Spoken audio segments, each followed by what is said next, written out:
What's up guys, Boxing Guru here, and I'm back with another quick video.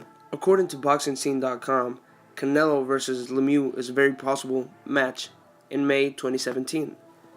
According to this article right here, let me read it for you guys. But with Saunders' title defense against Artur Akavov having been moved to November 26th and mandatory obligations looming, and the opportunity for Lemieux appears remote. David Lemieux's manager made a statement saying, since Saunders is unavailable, we will find a quality opponent for David in December. Pause.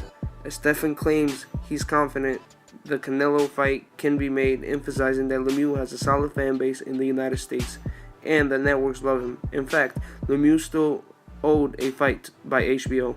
Now, this is a solid fight for Canelo to take to get himself prepared for Gennady Golovkin.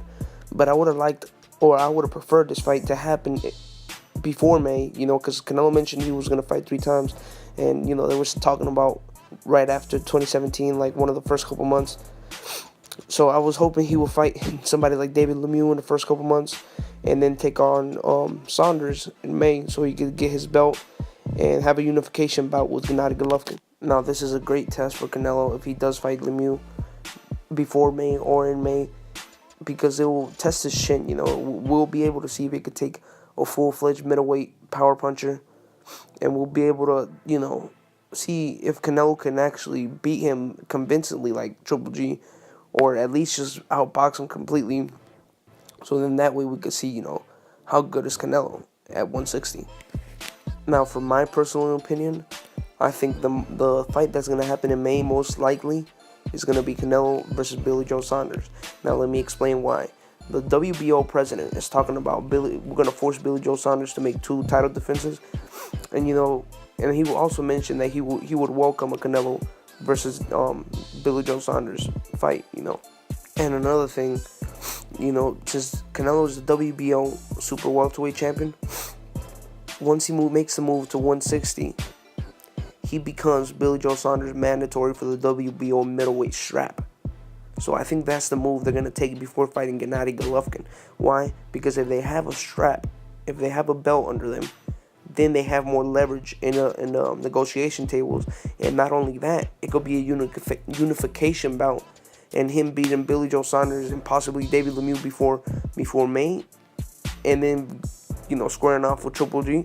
That will make the fight much more bigger because fans will anticipate it much more, and they can sell the fight as a unification bout between the 2 best middleweights on the planet Earth. Now, as of right now, nobody can tell what's going to happen next, but I think any of those fighters are a strong possibility for Canelo, and I think, it's just going to happen, There's no way around it, even if Canelo didn't want to, even if Golden Boy didn't want to move it to 160.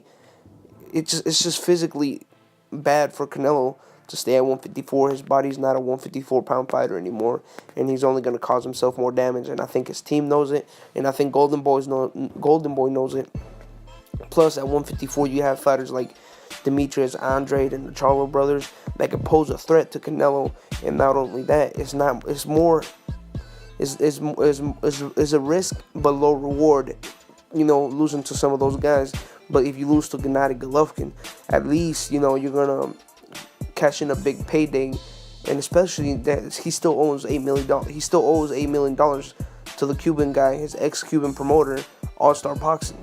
So we got to take all that in consideration and think maybe 154 is not the best decision for Canelo, because he cannot get paid as much as he can if he was to have possibly a unification bout with Triple G if he's able to get the WBO middleweight strap. But either way it goes, this is a big mega fight at 160. I've said before it's not going to do more than 1.5 million. I'm still firm on that, but it will definitely generate a lot of money, and he'll definitely be able to pay off all of his debts, and he'll shoot for greatness. Basically, he's better off losing at 160 than he is losing at 154 with less known fighters like Andrade. Not a lot of people know him outside of the boxing world. So, please, I'm gonna keep an eye out for all these things. Please take time to subscribe. This is Boxing Guru. I'm out.